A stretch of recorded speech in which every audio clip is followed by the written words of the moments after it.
Hi, Haley. Hi, Dahlia. Hi, Jenny. Hi, Pauline. And hi, Marcel. And hi to Mrs. Morris. And hi, Belinda. And hi, Shulamit. And Carmen and Geraldine. And Yehuda Basik. And hi, I think it was Yud Gimel we were up to. Yeah. I think we were up to Yud Gimel. Okay, and hi, MK, who I always forget that's it's not Marcel Kaufman. No. Not on trust.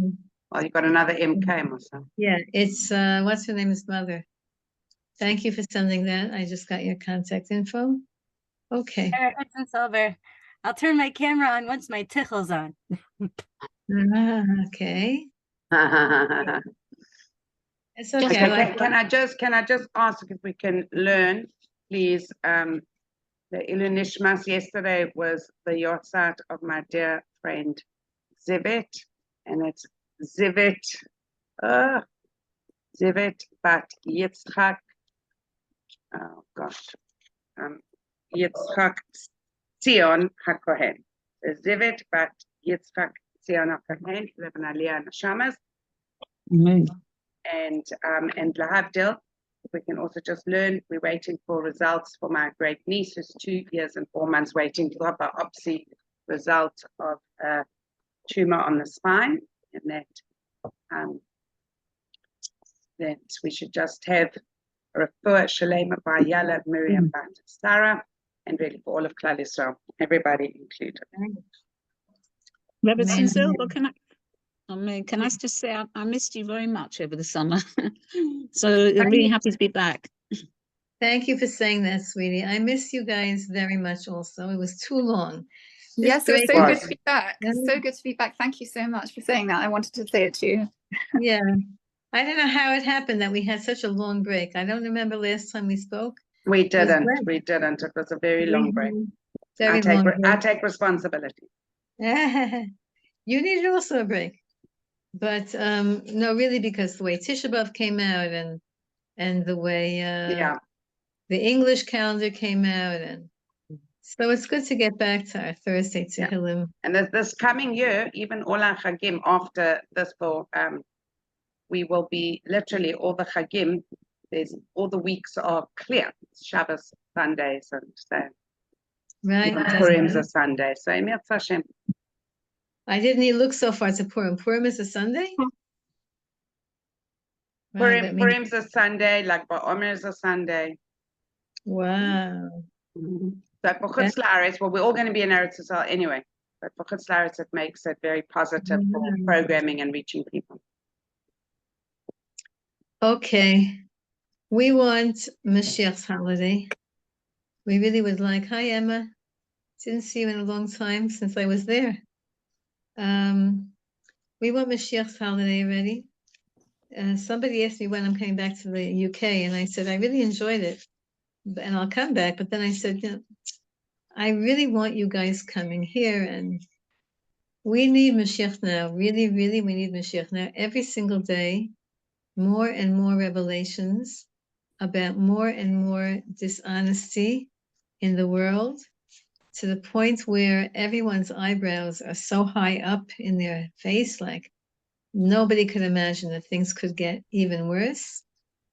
So Be'ezrat Hashem, Now next Thursday is Erev Rosh Hashanah, and I'm hoping that everybody is already very far along in their Rosh Hashanah plans, meaning you know where you're going to daven, you know where you're going to be for the holiday, where you're going to pray. You have already your Rosh Hashanah Machzor. Don't wait till the last minute.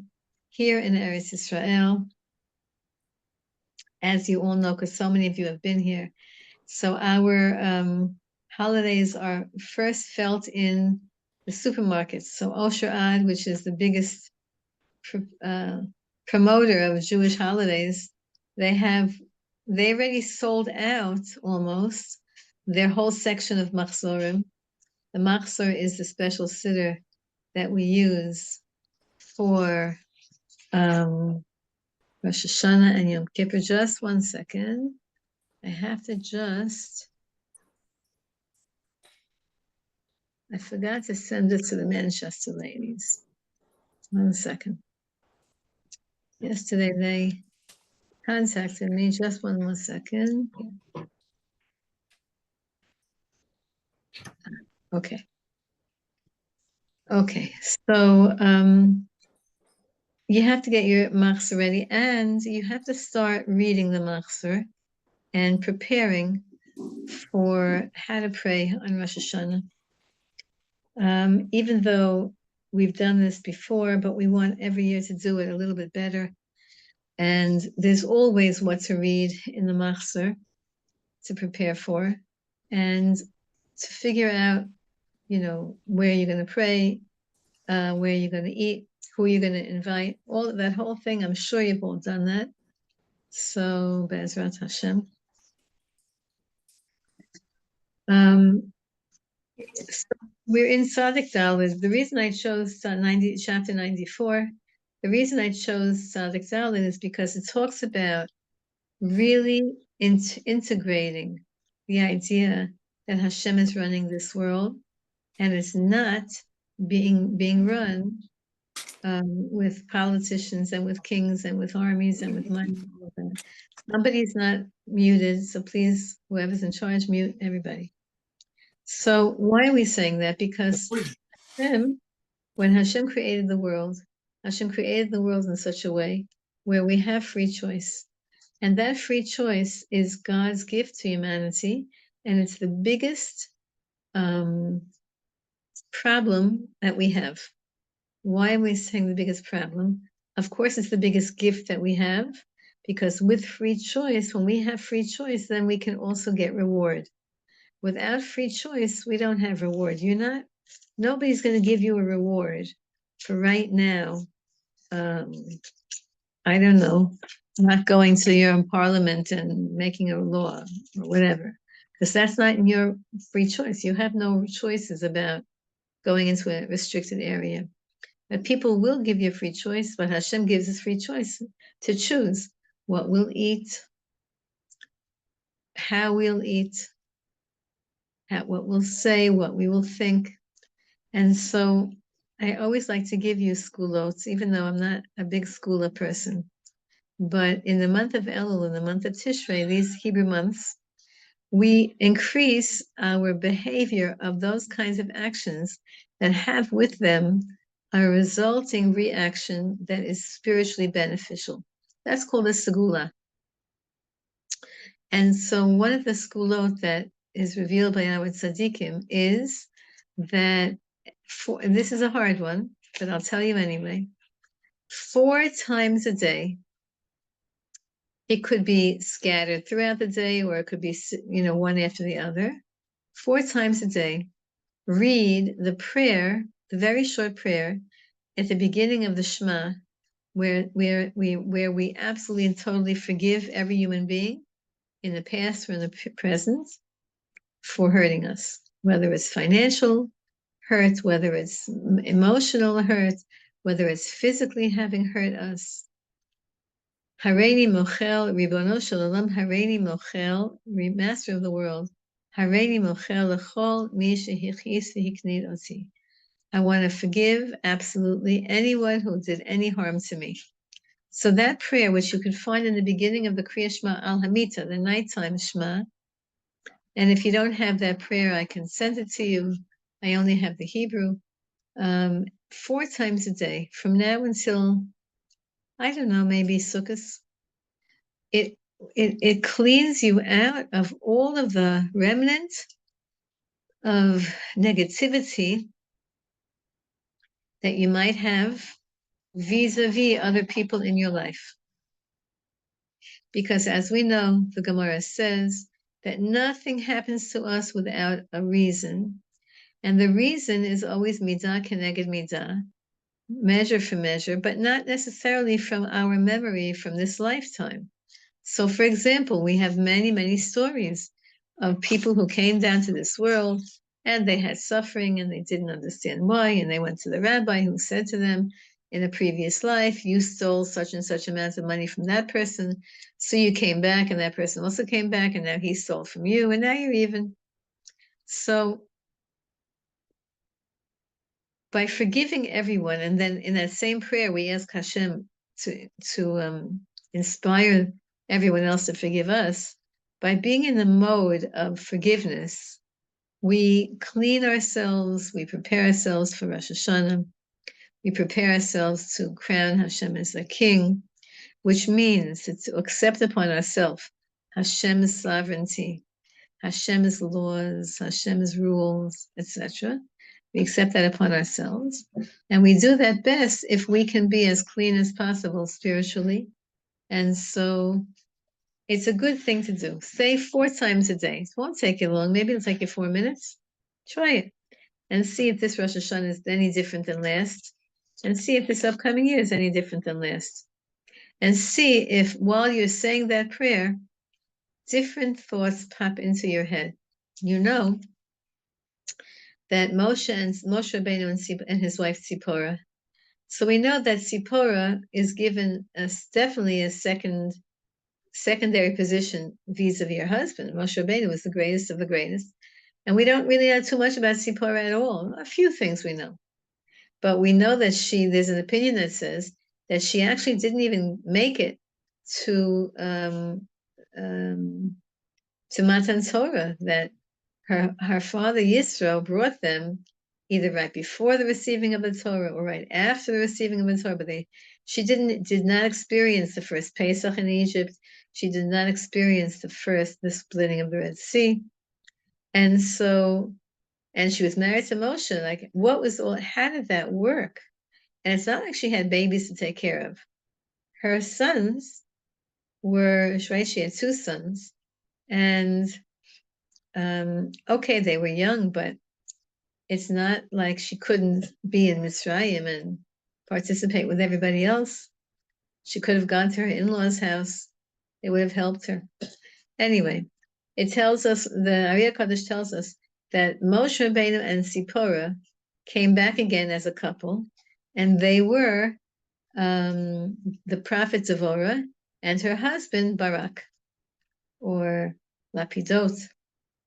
And in that second marriage, or that marriage, Devorah was the superior one spiritually, and he was the secondary. So the Ari HaKadosh is reminding us such very interesting things, that sometimes couples come back also when they switch places. First, in a previous life, he was dominant, in this life, she's dominant. It's interesting how Hashem balances everything out. And everything is like that in our life. Everything in our life is like that. So, okay, so that's my one advice to you. Of course, teshuvah, tefillah, tzedakah, give a lot of charity. Every shul, every synagogue basically forces everyone to give charity because you have to buy a seat in the shul. So instead of being annoyed with that, or you have to renew your membership, be happy because it's enforced charity. You can't afford a seat, so you talk to the rabbi, whatever. Okay, so we were learning I made a mark in my Tehillim. By the end of Yud Beis, we finished. We were learning Tzadik Daled 94. And Tzadik Daled is talking about how we want Hashem to finally make justice in this world that is revealed to us. Not justice that's concealed.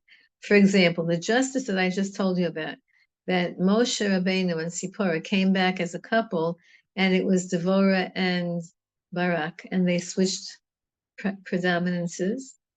But that's a very hidden kind of a justice, because we didn't know that. Only the Ari HaKadosh told us. But had we not known that, he wouldn't have. Had he not told us, we wouldn't have known. We would like to see justice, visible justice. We would like to see that Hashem reveals all the injustice and all the scandals, and then he punishes or fixes it all.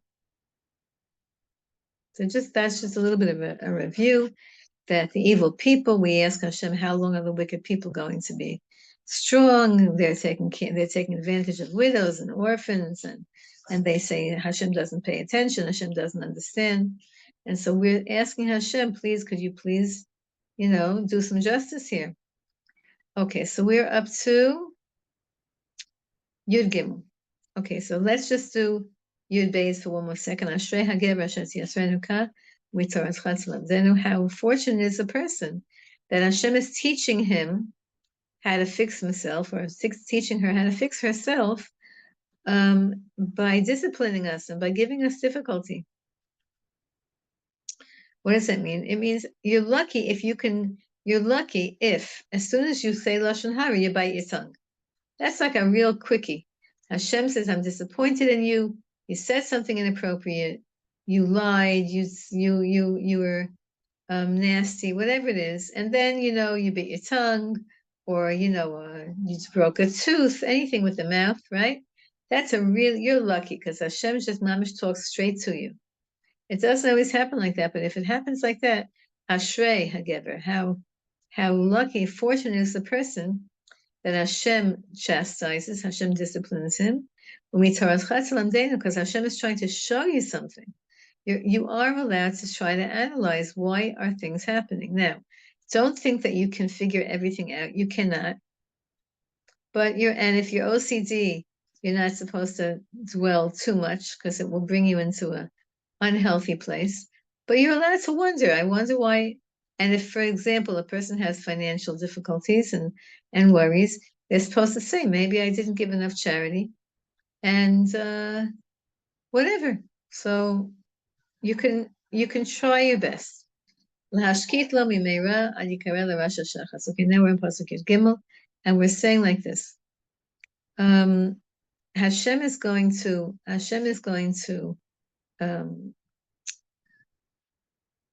it's connected to the pasuk before. We want to give a person rest. Meaning, if you have in this world difficulties, then in the next world you don't have them. So in the next world, it's really bad news. If you're in big trouble in the next world, the suffering is much worse. The evil people are going to get punished in the next world. And we get punished in this world. And it looks like such an olam hafuch. It looks like an upside down world, because good people in this world are suffering and bad people seem to be succeeding. And the answer is because in this world, the good people are being cleansed and the bad people are being rewarded. Every bad person has something good that they did. They're being rewarded, because you imagine in the next world, which is eternal, they're eternally obliterated, and a good person is eternally contained and existing and enjoying. So, what we still want Hashem to do justice. You should know something, says David HaMelech, Moshe Rabbeinu, because remember we learned that this is within the framework of the Moshe Rabbeinu Tehillim. They teach us, Hashem never ever abandons his nation, and his portion lo yazov. He won't let us down. Now, what does that mean? Individual Jews and the nation. We have to know that we're part of two separate groups. We are an individual person in our own life, with our own family, with our own soul journey, each individual person. And then and individual people get difficulties. But then you have the whole nation. The whole nation has survived. Isn't it absolutely crazy? You know that I read someplace that in England, I forgot how many hundreds and hundreds of years ago, they banned Jews. All Jews were kicked out of England. You couldn't live there. So now look at that. You have what we're represented on this one Zoom with at least three United UK cities, at least. So how is that? Because Hashem doesn't abandon his people. Maybe individual people go through difficulties, but here we are, we're surviving. So you know that when the state of Israel in 1948 and 47, when the state of Israel was being declared, the church, Yimach Shemam V'Zichram, they had a very big problem, because according to really religious Catholic dogma, Jews will never come back to rule in the land of Israel. They believe that we lost it. We lost the right. We lost the chosenness. And when we came back here and we're thriving as a nation, it absolutely messes up their whole hashkafa. Why? Hashem does not abandon us, ever. You know the story, we know the story. In World War II, in Pesach time, there was in the concentration camps, Dr. Yafa Eliach has this in her beautiful book, the story that there was some kid who was, in the bunker, whatever, with his father. They managed to have something for Pesach, like a bit of potato or I don't know what. And but they said as much as they could by heart the Haggadah, and everybody knows the Manishtana by heart. So the little kid said the Manishtana, and then he said to his father, "What about I have another question?" And the other question is next year? Are we going to be here next year? Are we going to be alive next year to make a seder? And the father said, "I don't know if we're going to be alive, me and you, but somewhere in planet Earth there's going to be a Jewish kid asking his father the Manishtana exactly as you're asking me." And here we are. In World War II, who could have imagined that 75 years later we have a thriving everything again? It doesn't make any sense, but here we are. Hashem doesn't abandon us, and because of that, Ki Tzedek Yashuv Mishpat. Ultimately, in Pasuk Tevav 15, ultimately justice will rule. V'acharav kol yishrei lev, and all people who are righteous and honest of heart will survive. Whether it's this life, whether it's in the next life, we hope it's this life. But ultimately, David HaMelech and Moshe Rabbeinu was saying, Ki Tzedek Yashuv Mishpat. Finally, justice will return to the court system. V'acharav kol yishrei lev, and all those who are yashar, their heart is straight, will follow suit. Now you know that the court system in America, I don't follow the UK news, but in America the court is terribly corrupt. In Israel the court system is terribly corrupt. There's a whole, as you know, there's a whole thing about the judicial reform that they're trying to fix. They're trying to make a slight improvement on the judicial system here. But anybody who's been in Israel and who knows, here in Israel, we're a much smaller country. So everyone knows somebody who knows somebody. In America, it's a much huger country, much bigger country. And you don't really have what's that called? 6 degrees of something or other. 6 degrees of knowing somebody, of connection. Got 6 degrees of something. We just call it Jewish geography in 3 minutes. I was on a call yesterday in Australia, and in 3 minutes we all knew each other. Right. Well, I knew his parents. Right. I do that when I when I teach a new class. Whenever I teach a new class of students, I always play Jewish geography with them.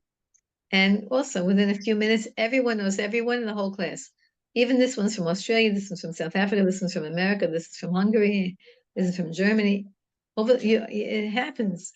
But what I'm talking about is not like that. I'm talking about Jewish protectia. Everyone knows somebody who can get you off the hook, can get you, bend the rules a little bit. And so that's not right. That's not called justice. I remember one time somebody did me a very big favor in the bank. She did something absolutely totally illegal. It was to my benefit, and it was righteous. It was just against all the bank's policies. It was about my mother. She couldn't sign papers. My mother had to sign a lot of papers when we first came to Eretz Yisrael. And her hand was getting tired. So I was sitting with the bank woman, who was a wonderful, righteous woman, and my mother was so tired, she kept falling asleep. She couldn't sign. So I said to her, "Can I sign for her?" She said, yeah, I won't tell anybody. And I signed my mother's name on a million. It was fine. It was nothing. I wasn't taking anything. It was for her to establish the account, that her Social Security should go into the account. But she couldn't write anymore. So when when anybody, now that was of course illegal. I'm ashamed to say, I don't know, maybe they'll call me from the bank now, but I hope not.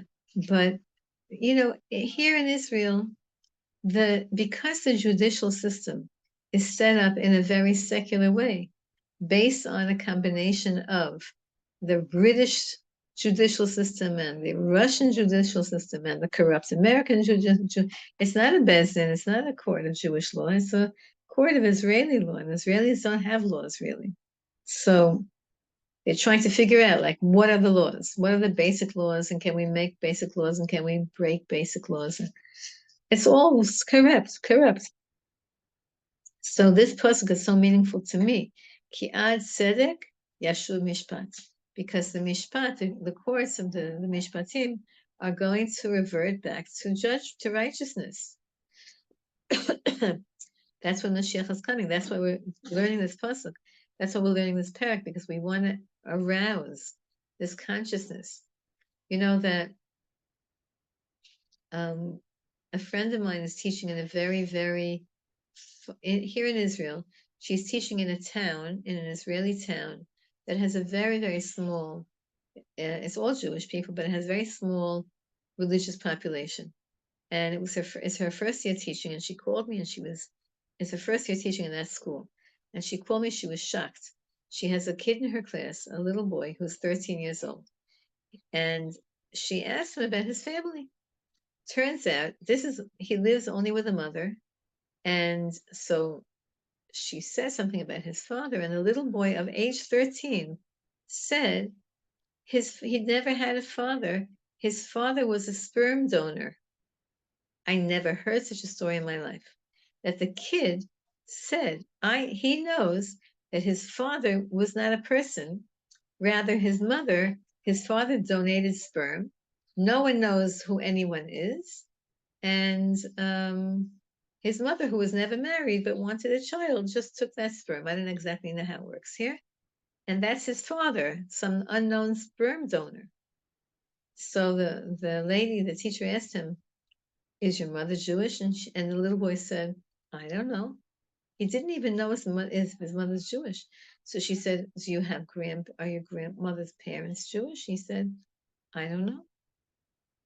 So we're so far away from being in a healthy, holy environment. Holy we're in, but healthy. Okay, so people don't even know, but Bezrat Hashem Mashiach is going to come and restore righteousness to the court system, to the medical system here. I'm sure you heard this story that there's a whole thing in one of the hospitals here for infertility. The infertility is a very big moneymaker, very big moneymaker, and they play on people's emotions and people's natural emotions to want to have children. And anyway, so here in Israel, a lot of people come to Israel because Israel is much cheaper to have in IVF, in vitro, and all that kind of stuff. It's much cheaper here because we're still a country that values children and values big families. So this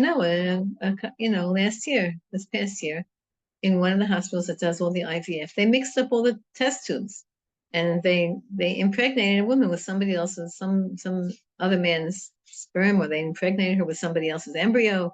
It was a big mix-up, and they shut everybody up. It was a whole scandal here, and all the people who had already had IVF wanted to have their children genetically tested, and the hospital covered the whole thing up. They shut it up. They gave them all a lot of money.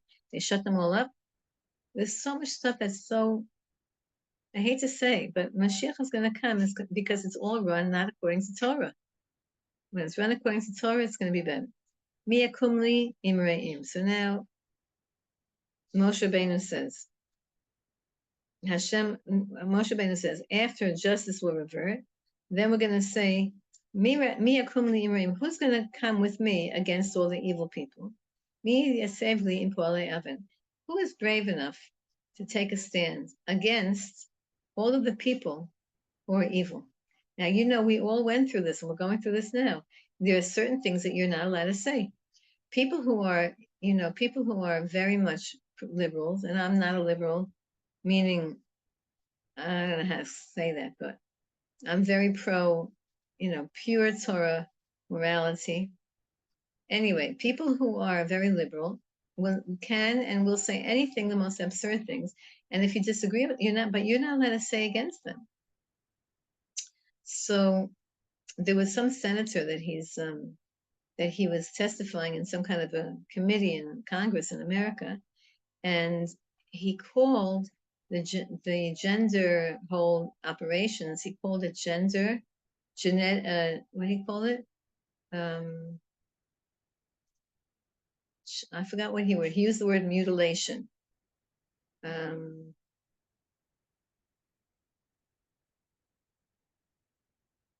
It wasn't called gender mutilation. It was called bodily mutilation, something like that.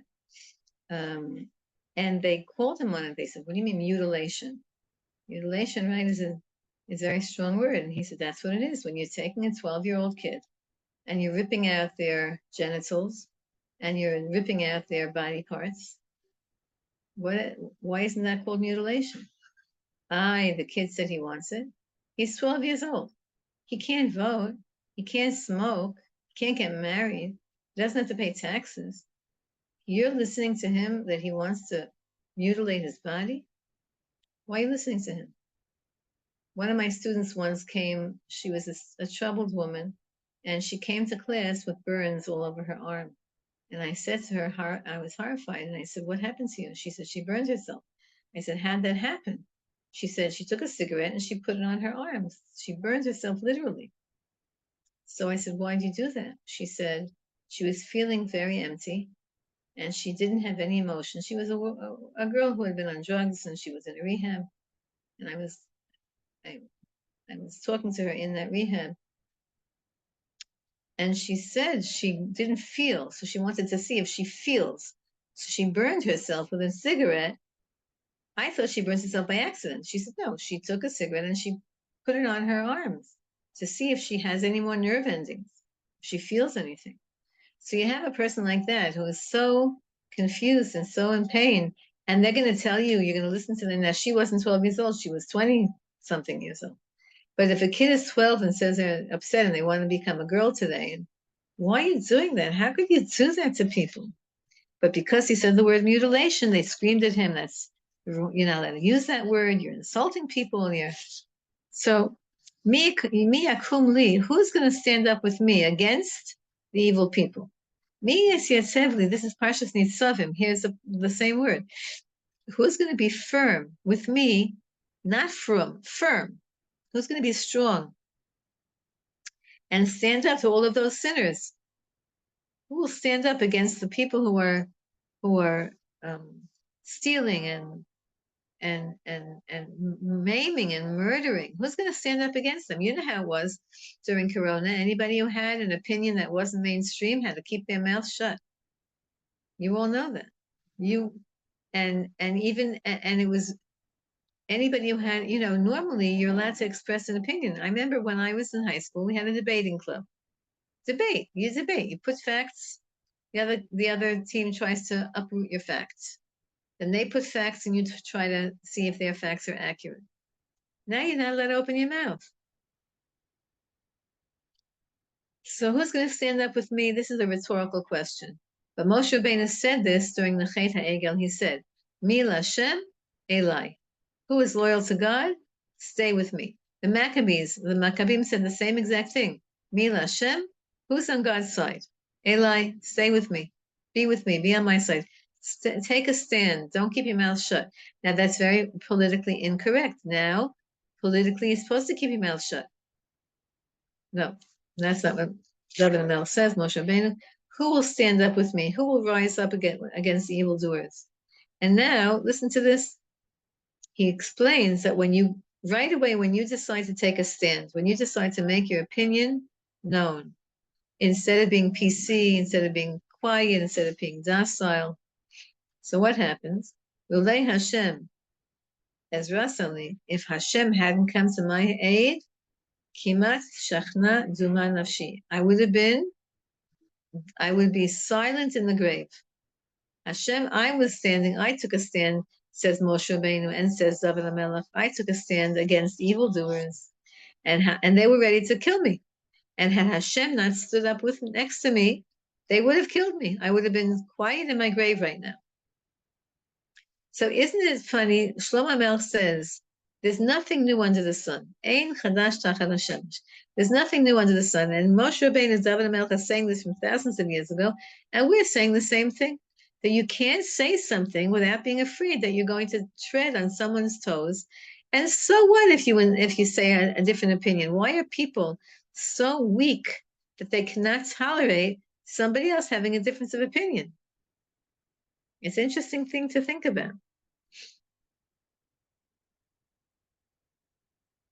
If you can't have a conversation with somebody because they are refusing to speak with you about a certain topic, on a certain level, perhaps it means that they are weak in their stance. Whatever. That's the special word that I tell my students, that in this generation, the biggest curse word is whatever. Whatever means, all right, I won't talk about it. Okay, we'll let it go. Okay, I won't say anything. Let's have a discussion. No.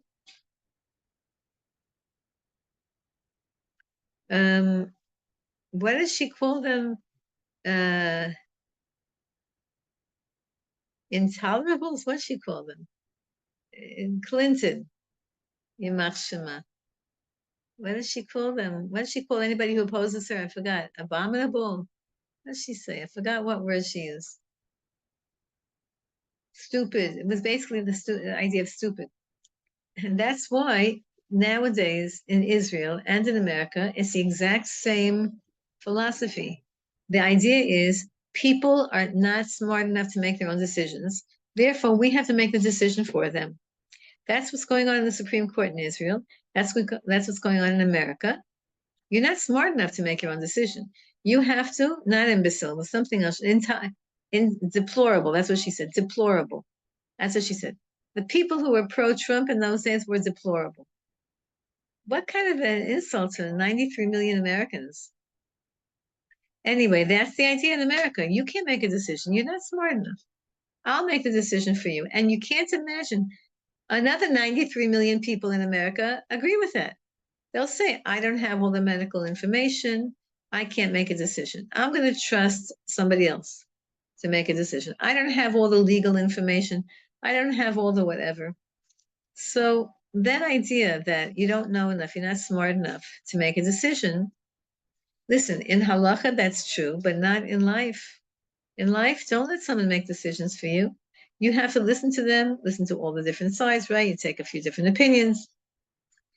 When you have this kind of an attitude, then the pasuk says, "Lule Hashem Ezrasali Hashem." If you were not on my side, they would have eaten me up alive because I expressed an opinion. Imamarti mataragli, and if I ever thought that I was going to fall apart, mataragli means my feet were going to crumble. If I ever was afraid that I was going to fall apart, and fail and weaken, Hashem yisadeni. Your love and your kindness, Hashem, is what keeps me supported. I felt many times in all areas. Look at people who are Balei Tshuva. You know, some of my students who are Balei Tshuva who are, coming back to Jewish way of life, and their families give them such a hard time, and their families don't want them to be religious. A woman once said to me, such a shocking statement. I told her, this is when I was living in America, and I was teaching in a high school. In the high school, we had a certain dress code. And so her daughter was never adhering to that dress code. And the truth is, the mother came to parent teachers, and I saw what the mother was wearing, and I understood why the daughter couldn't adhere. And it's not like she didn't want to. She used to say to me, her mother doesn't let her out in the kind of clothes that she wants to wear, and rather her mother makes her wear inappropriate attire, too short, too tight, whatever. So the mother said to me, I said to her, your daughter's not dressing according to the standards of the school. And her mother said basically that she doesn't want her daughter to become religious. She only sent her to the school because somebody was paying for it. It was a private school. Somebody was paying for it. It was a Jewish school. And she wouldn't mind. I said, your daughter is, there's a certain level of morality that we're trying to teach them. She said she doesn't want her daughter to be religious. She doesn't care if her daughter is moral. She doesn't care if her daughter is immoral. She just doesn't want her to be religious. She's used that word. She used another word, which I'm not going to repeat. She doesn't care if her daughter is immoral. I'll say it like that. But she just shouldn't become religious. People are crazy. And this poor girl was wavering. till she finally got married and she married a good boy and whatever. She established her own home. But it's always like that when you're standing up for something that you believe in, whether it's davening, whether it's making a bracha, whether it's keeping a kosher home, whether it's keeping Shabbos in your home, whatever it is that you're standing up for and standing up against opposition, then you oftentimes have a wavering. You might have a weakness at certain points. Let's say you have and good friends are those who strengthen you in your good resolve. And non-friends are those who don't strengthen you in your good resolve, and they're not supportive. When you have a person who's supportive, one of my students told me, one of my younger students, my Neve students, told me, she asked me about having non-Jewish friends. I said, give me the background, give me the context. Her best friend is a woman. They were neighbors their whole life. She's her age. She's her best friend since they're like 10 years old. But she's a real Christian. And here this girl's trying to become frum. So I said to her, and she said, because she still remained friends with her Christian friend. So I said, let me just ask you a few questions. One of the questions I asked was, how's your friend's attitude to your desire to become Shomer Mitzvahs, mitzvah observant? And she said, of all the people in the world, her friend is the most encouraging. She says to her, go for it. I'm so proud of you. Her friend is a godly person. She's a guy, but she believes in God and she has her way of serving God. And she was so happy that her friend should now have a godly way of life. So she was encouraging her to continue in. That's a good friend. That's a friend. A non-good friend or a not friend, a person who uses you is not going to encourage you. The girls who say, I feel like going to a movie. I feel like going out to eat. I feel like going to get ice cream. And you just started a diet and she knows it. And she says, come with me to get ice cream. You just started a diet. Why should she say that to you? That's not a good friend. That's not a friend at all. So Ima Marti Mataragli, we're in Perek Salik Dal in Tehillim, Pasuk now, Yudches, chapter 94, verse 18. Whenever I felt that my resolve was weakening, Hashem sent me help. Whether it's through a person, through an inspiration, through a book I read, through a shir that I heard, Hashem strengthens me. We're going very quickly. Let me see how much we have left. A second. Let's see, what time is it? Maybe I'll finish it. Birov Sarapai Bikirbi. Now, Sarapai means I'm worried, my negativity. When I was really worried, Hashem, you sent me Tanchumim. Tanchum means like Nechama. Nechama means comfort. You sent me Nechama, and you picked up my soul. You made my soul rejoice. Yishashu, like Shashuim. Shashu means delight. We're going to say that in Rosh Hashanah about Haben Yakir Ephraim. Right? Anyway, when I was so worried, Hashem, I was worried internally. And what did you do? You sent me comfort and you sent me pleasure in the good thoughts. What does that mean? It means like this. When a person's worried, when a person's going through stuff, you yourself can choose what to think. I don't like giving anybody mussar. That's not my way. But I'm just going to repeat a sentence to you that helped me a lot. And that is, positivity is a choice. Happiness is a choice. Optimism is a choice. You might say it's not a choice. It's a situation. It's a circumstance. No, you can choose. We have to choose whenever worrisome thoughts come in. If there's something you can do about it, then do it. And if there's nothing that you can do about it, then chase the worrisome thoughts away because it's just a Yetzer Hara. It's our Amalek. Our Amalek. So here, the Sarapai Bikirbi, these worrisome thoughts are in my kishkas. They're inside of me. But you, Hashem, you were so good to me. You were chesed, you loved me. And you pulled it out of me. Because why? A lot of people don't know how to pronounce the word. Hey, vav, vav, tav. There's a dot in the vav, in the first vav. That's not a vowel. It's just a grammatical. The third word there is called havos. Havot. The word havot is means negativity. Can any negativity attach to your throne, Hashem? Yotzer amal alechok. Can it ever be that the negativity is going to enter reality? No. Hashem, negativity doesn't touch Hashem. Oz v'chedva b'mekomo. Only positivity is next to Hashem. Negativity is an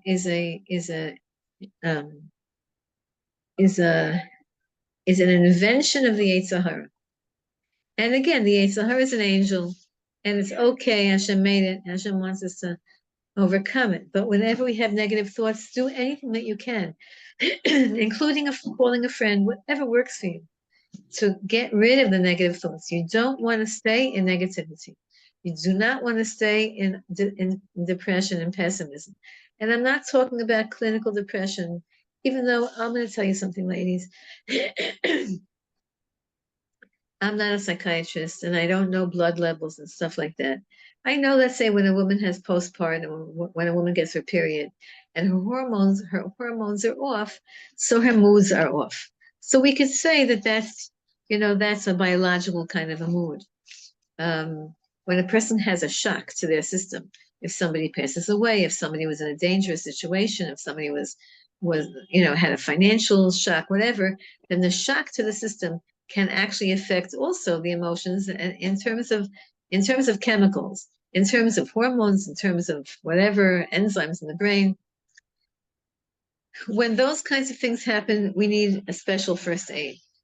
You don't need the regular first aid kit. You need to go to, a specialist.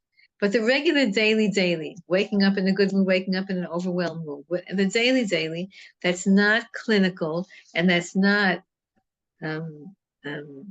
affected by a particular thing, a person can use their mind to get out, could try to just chase away the negativity. Rigzu bal techto, it says in Tehillim. When you're rigzu means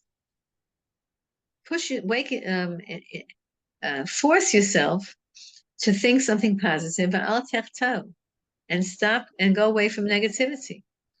Imu bilvavchem means learn Torah. Al mishkavchem say Shema. V'dom musela, or else remember that there's going to be an end to it. Everything has an end. There's an expiration date to any negativity. Rebbetzin, you can only hold one thought in your mind at any time. So if you find yourself in a hard spot, I find finding something to say thank you, really, really thank you, and then it kind of chases away the darkness in that moment, and your brain kind of shifts. Good, very good. Good, absolutely. Start to say thank you. Start to say thank you that you can see, that you can hear this every second. There's something to say thank you about. Yagodu al nefesh tzadik v'dam naki yashiu. The negativity is the word yagodu. It means it's a battle. So it's fighting the tzaddik, the soul of the tzaddik. The negativity is battling your soul. V'dam naki yashiu. They're trying to make a person who has clean blood, that means a good person, the negativity is attacking you. Now, who wrote this? Moshe Rabbeinu wrote this. And right after that, and this is the Shir Shel Yom that we say for Wednesday. So we say it every single week, right? So we're reminded that we're really in a big battle and we're being attacked by negativity, Vayihi Hashem li l'miskav. So I have to always remember, Hashem is with me. Hashem is my protector. So start to say thank you for whatever you want to say. That's why we have to say 100 brachas a day. David HaMelech wanted that we should say 100 brachas a day. Now for women, we don't have an opportunity necessarily to do that because the men, the way that the men say it is they go to shul, and when they hear the repetition of the Shemona Esrei, that knocks off a lot of brachas for them. But the idea of saying 100 brachas a day is about just saying thank you all day long. Say thank you, thank you, thank you. And if you can't be sincere, make believe you're sincere. If you can't say a bracha with kavanah, try your best, make believe, because Hashem is there for us. We have to always, Moshe Rabbeinu is telling us this, because this is the parak that he wrote. He's saying, don't let the negative thoughts overwhelm you. Don't let negative thoughts paralyze you, because they are going to attack you. The best way to say is, Hashem, I don't understand you. I don't understand my tikkun in this world. I don't understand my journey in this world. I'm just on this train called the journey of my life. And you're the one who's driving the train. I don't understand why I have to go through what it is that I have to go through. I don't understand. And I'm going to daven for relief, but I'm going to let go of all my judgments. My judgments against Hashem, meaning Hashem, we judge Hashem saying, he shouldn't have done this, he shouldn't have done that. Vayashiv Aleihim es onam, and now Hashem is going to take the enemies. Now we're going to go back to the beginning of the parak. Somebody has to mute themselves. We're going to the beginning, back to the beginning of the parak, when we're talking not about the Yetzer Hara, but we're talking about people who are corrupt, people who are not good. Taylor, could you mute yourself, please? Sorry, I didn't connect myself before to post. Sorry. Vayashev Aleim es onam. So now Hashem is going to take all of the bad people and he'll turn the tables on them. And he's going to take their own evil, whatever it was that they did, and from their own evil punish them. Hashem is going to cut them off. Hashem is going to Hashem is going to limit them. So it's interesting to see. We always want Hashem to do in the beginning. We're going to start back to the beginning. First, at the beginning. Yeah, I can't see who that is. El Nakamos Hashem, El Nakamos Sophia. Who's making so much noise over there? I can't see who that is. That's on the screen, not written. Okay, Hashem. We're asking Hashem to do. Sorry, I didn't connect myself at the beginning. You always have to. Hashem is. We're asking Hashem to be jealous. And to avenge us, and they say, what does it say about revenge? Revenge is sweet, right? It says about that. What does that mean?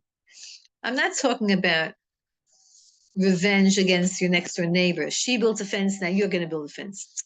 I'm not talking about that. We're talking about the people who are consciously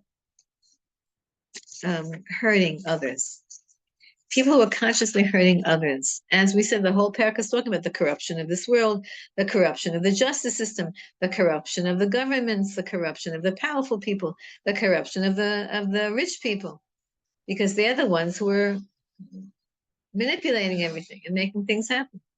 And we're going to be very happy to see that Hashem is taking care of us, and it's okay. Hashem is taking care of us and stopping them. Right now, we haven't seen that yet. We're still seeing that they're in power. As I told you years ago, when we first began the downward spiral that began visibly with Corona, that was like the visible, but it's been for decades before then already. So Rabbi Avram Sutton from Telston, he's a great teacher and Mikubal, and so he said the request that he's making from God is, don't let evil be empowered till the end. Don't let them get till the end.